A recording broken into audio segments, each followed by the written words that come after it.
All right, welcome back to UniX DBS. Kind of impromptu video, but I did want to kind of report on the findings of this first 2022 regional that we got going on here, okay? If you guys remember, I did do a couple videos preparing for the format, or at least kind of just trying to do a little bit of prognosticating, seeing what's good, and we're gonna build off of that, but also talk about the results that we did see. So right before we go into it, gotta give the normal plugs. If you haven't been to the official group, go there. Go to the official Facebook group. Go to the discussion group where we talk about these things. Go to Reddit where we talk about these things. Go to the Universe X Discord where we talk about these things. All the links will be in the description. Also, shout outs to CartaMagica for hosting the very first regional of this competitive season. It went off without a hitch. Eggman had the stream lit, and it was just a generally good time until people had those weird, like, inverted super potato cam setups. But you know what? Everybody's got to play with what they got to play with, so I'm not even gonna hate. But for real, like, if you don't want to get called out for like having a weird camera, you might want to not get a weird camera. Like, invest, sell those Android 17s you got off of your entry and get a better webcam. Maybe, potentially. That's what it's made for. Past that, as per usual, just want to say that if you like Universe X but you want to see me in more, just, I don't know, forms of content, just hop into the other channels. I've got UniX Gacha for Gacha games. Right now we're on that My Hero. Dobby's coming out Monday night, so we will be pulling on him. It's gonna be fun. We've also got a UniX DB where we play Dragon Ball games. So, past that, we're just going to dive into this. Yeah. It's kind of weird because a lot of these predictions that I had kind of came true, and I'm very so much excited to kind of talk about that. But we have a fair amount of spread, you know? We have a huge spread. This was a 251 person tournament, and if I were to do the math real quick just to see how many people entered, I probably should have done this before the video came out, but you know, we can spin the wheels while we do it. So I'm adding these things up right now. I just wanted to say that I have something under wraps that's going to come out on Monday that I'm very excited about. It's a huge step for the channel, and I cannot wait to share it with you guys. I really can. So keep your eyes peeled for that. And the other thing I wanted to say was with all these leaders that you see here in a second, you're gonna want to go over to TCGMetalZ and just kind of check, you know, because there's a lot of cool stuff on that site. You can also use the code UniX, you know, just to get 10% off your entire order, but people have been completely crushing his UI Goku, the gold UI Goku. It's just a monster. So calculations done, okay? We are at 200, if I'm not mistaken, 253 people in this tournament. I believe it's supposed to be at 251, but I don't at me on that one. And the breakdown is as followed. As I thought was gonna happen, Son Goku, you know, UI Son Goku from the new set is the most prevalent leader here at a whopping 24 different entries. And just understand that 24 entries doesn't even really get to scrape how many of this deck should be in the format. Not because I'm saying like, oh, it's tier 0, but mainly because this deck has been hyped to oblivion. People have been scavenging for these cards, people want these cards, but it's only really been out for a week. So this is just what people were able to get off of their cases, their pre-releases, you know, buying off of other people's cases and pre-releases. So I expect this deck to even have even more representation at the Fest tournaments. But next, this is the one that shocked me, because if you guys remember from my last video, I said that I expected these decks to be what comprised the meta, and that would be red U7 Goku, yellow Trunks and Vegeta, yellow Sin Shenron, black Gogeta Zeno, and blue Soul Striker. Not necessarily in that order, but that's what I expect. Actually, no, yes, in that order. What we got though was Soul Striker being the second most represented deck by a landslide.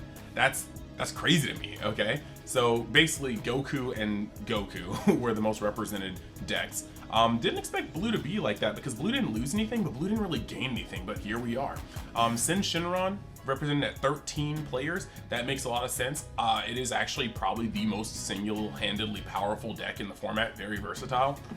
And it can go high, it can go low, it can, you know, just kind of play a tempo game. Doesn't have to be super aggressive, doesn't have to be super controlly. But the point is, in a best of 1 format, by the time you figure out what your opponent is trying to go for, it may be too late. In a best of 3 format, even then it can switch up its tempo between games, and that can be very dangerous. 13 Gogeta Fateful Fusions. So Senshinron and Gogeta, both up there. They are still both very good decks. But the fact of the matter is, lots of people do want to play new cards, new decks, and so the new ones are going to have a slight edge, you know, at the beginning of the format, maybe even in the middle of the format, because people just want to not feel like they're playing stale decks. We've got 13 Trunks Crimson Warriors, which is the new black Trunks. It's kind of weird. This is an interesting thing for me, because through testing, I found that Gogeta Zeno is just a better black deck than Trunks at this moment. Trunks is going to need more support, or the format's going to have to change, or Gogeta Zeno is going to have to get, like, stomped. But right now, Gogeta Zeno is a better black deck than Trunks right now. It holds the legacy of the Thwarting the Dark Empire harder. And because of this, just as easily as we saw 13 Trunks Super Saiyan God Trunks, that could have just been 26 Gogeta Fateful Fusions. So just kind of understand, I think black as a color is more popular right now. It's just than you know, yellow slightly. It edges out, but the burst that this is able to do is wild. Now we're gonna speed through the rest of these because don't want to be here all day. Android 16 Bottomless Inferno at 11, very popular. Shout outs to the people that made it that popular. I mean, Chris from TCGMetalZ was going hard with it for quite some few regionals. We got the boy Zach Egner just going in with it. We of course had Jared Lopez himself get second place in our nationals in the summer with it. So a lot of people have been putting this deck on the map, and it's here. You got Trunks and Vegeta at 11, Cooler at 7. I guess people wanted to play Mill. Look, I'm not gonna front. If you play Mill and something bad, not life-threatening, but something mildly bad happens to you at the venue, I feel less bad. Not saying like I don't feel bad, like I'd help you, but this game picks up so many cards off the top of the deck that I just feel like Mill should have never been created as a win con. Like, we draw 3-4 cards a turn in a 15 or a 50 card deck. We have cards that pull cards from the deck. Mill doesn't even have to try. Mill just has to survive 5 turns, and then you're like in danger of decking out. So that kind of sucks. But you know, kudos to you guys for wanting to come into the format and not make it fun. Yeah, you did. You got Ultimate Form Golden Frieza, like Icarus Light, I guess, but I mean, it's kind of like weird. It's like Yellow Soul Striker to a degree. King Piccolo Demonic Rejuvenation at 7, very much so expected, because like I said in the other video, I don't expect him to be meta, like, you know, huge amounts of representation, but he's a solid deck at what he does. And Red didn't lose anything, they didn't gain anything for the most part. They just kind of have a better place in the format right now, because with all these decks going mid-range and control, Red is able to be low enough to the ground to not get bulldozed by aggro, but they also manage to be strong enough to try to end games on the turns that these control decks are really starting to come into their full swing. A nice little sweet spot. There are 6 Gotenks Extravagant Assaults. I guess green is green. There's also 6 King Cold Ruler of the Galactic Dynasty. Green is, well, green. 4 Dark Broly and Paragus. Yo, the people that are out there doing their thing, do you. I don't really think Dark Broly is well positioned for this format, but do you. 6 SS4 Ultimate Evolutions. Yeah, blue can still do blue things, and in a format where people aren't really getting their engines revving until the mid to late game, if Vegeta just gets 2 successful ramp resolutions on you, that could be a problem. You could just be sitting here really hurting for the rest of the game because they're up 2 to 3 energy, and then they'll start outplaying you in the mid game, and that's really just not a space you want to be in. 4 Son Gohan Power of Duties. Okay, first off, shout outs to everybody out here repping the Gohan gang. You already know I'm a fan. I'm a real big fan. Know what I'm here for. And I didn't see any at top tables. Not saying that's bad on you guys. I'm not. I'm really not. I respect you guys for repping the best boy. What I am gonna say is I'm gonna try to avenge you guys at Miami. Okay? I am. Maybe. Allegedly. Who knows what I'm playing? Allegedly. And then we're gonna move over to SSB Vegeta Spirit Boost Elite. Basically like a really good red leader in general. He's kind of weird because you can play him in a bunch of different ways. This could be Bardock Rush. This could be, you know, good general red card top deck. You don't know. Android 18, Dependable Sister, Android 18. That's another mill deck. I already told you how I felt about those. Broly the Awakened Demon, that's tight. Broly the Awakened Threat. Okay, one of those is starter deck Green Broly, which is cool. And one of those is like B12 Red Broly or B11 Red Broly. And that's not cool because that deck probably should just get thrown in a dumpster fire. It's just broken for a numerous amount of reasons. It doesn't even have to win. It's just like conceptually, mechanically, it shouldn't be in the game. And if you guys want me to explain why, that's another video. We got Hachiak Malice assimilated at 3. There's no sugarcoating this. Go home. Nobody wants to sit down and see you flip over Hachiak leader and know that they're about to play a 50-minute game 1 and still have to lose based on time procedures because you're playing Hachiak. Nobody wants that. I'm not saying you make the format less fun for people that want to have fun, but you're most certainly not making it exciting playing Black Hatch. So moving on. Janemba, Relentless Speed, Yermil, we're moving on. Jiren, Blind Destruction. Is that Red Jiren? I should have it on my desk. Is that Red Jiren? Yeah, okay. So that's Red Jiren. That's tight. Jiren still hasn't gotten the leader and the deck I think he needs to be, you know, as Jiren. Like, Jiren needs to be as strong as Ultra Instinct Goku is for me to feel good about it. Somebody's repping Mechagabora. I've got a person on the Joe crew that's been showing me some magic with it. So hey, shout outs to you, Mr. R. I'm saying Mr. R because I cannot begin to pronounce your name. I'm sorry. I'll say this in the group chat. I'll remind him. I'll be like, yo, bro, I don't know how to pronounce your name. We have 3 Goku Black wishes fulfilled. That deck is very hard to pilot, very hard to build, and I think at the beginning of the format, you need the format to be a little more focused before you can figure out which direction you can take this deck, because it is too focused to be a catch-all. For the 3 of you who came in here with Green Tien Shinhan, wow, respect. And then 3 Vegex, and then 68 others, meaning that your deck did not matter. JK, that's not what that means, but it's just under categorized as other. So, what this is telling me with the ones that are mostly represented is that people really do like kind of decks that can play that tempo. Son Goku is able to be very aggressive, the U7 version, very aggressive early game, but has some very strong mid to late game bosses. Like Ultra Mastery is super strong, and Vegeta is also super strong as the SCR. So you really have some options to kind of go off of. Soul Striker is also crazy because you can play it mono blue, blue yellow, or blue red. All 3 of them generally do, like, you know, blue has its things, but yellow sacrifices a couple aspects of blue to gain some stronger aspects in boss cards like Kefla. You have red blue, which is like Invoker, Soul Striker. There's lots of ways to play this, but blue also has Hachiak. And Hachiak as a secret is pretty much good at almost any time of the game. Just stops you from losing. So then you have, of course, Sin Shinron that can do the switch hitting madness. Gogeta is aggro. Trunks is kind of tempo mid-range.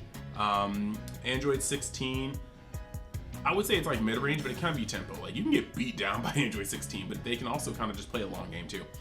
Trunks and Vegeta is also tempo mid-range. So you have a lot of decks here that can kind of sit comfortably in the mid-game. Some of these can lean more control, some of these can lean more aggressive. And that just is kind of interesting. There's a mid-range format. Fu's not here to stop all the gang-ish from happening later in the game, but we also don't have a gajillion aggro decks. Like Gogeta is pretty much the de facto sitting in his lane.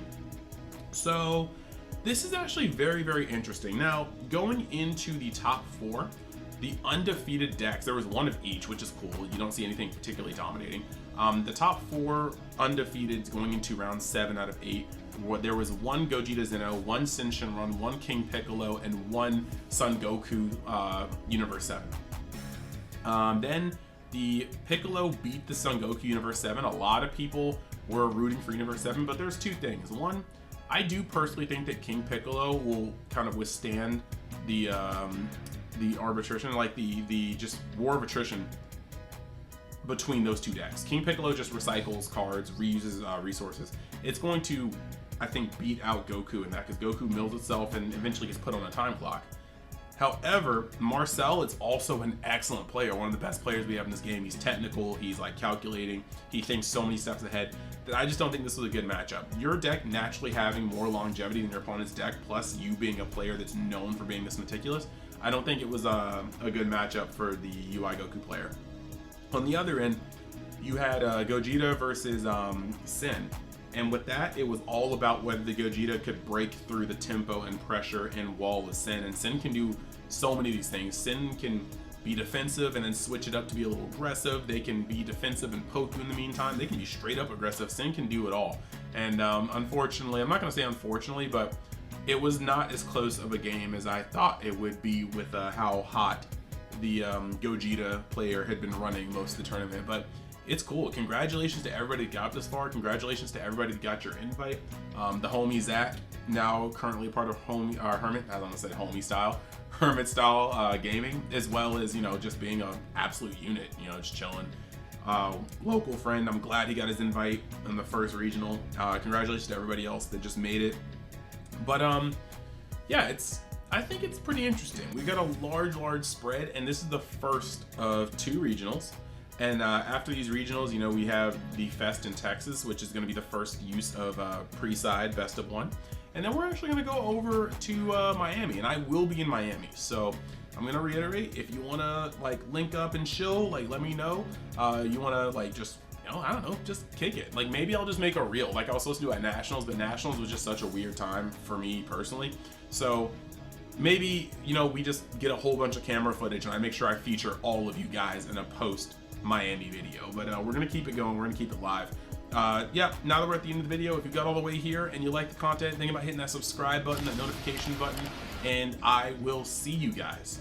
Like, just comment, let me know your thoughts, let me know exactly how you felt about this tournament. We'll probably make some more videos off of this once we get more data there. Like I said, there's another regional, there's a fest next week, and yeah, I'm just gonna keep doing that coverage. So, you guys have a great evening, and I will see you the next time you decide to join Universe X. Later.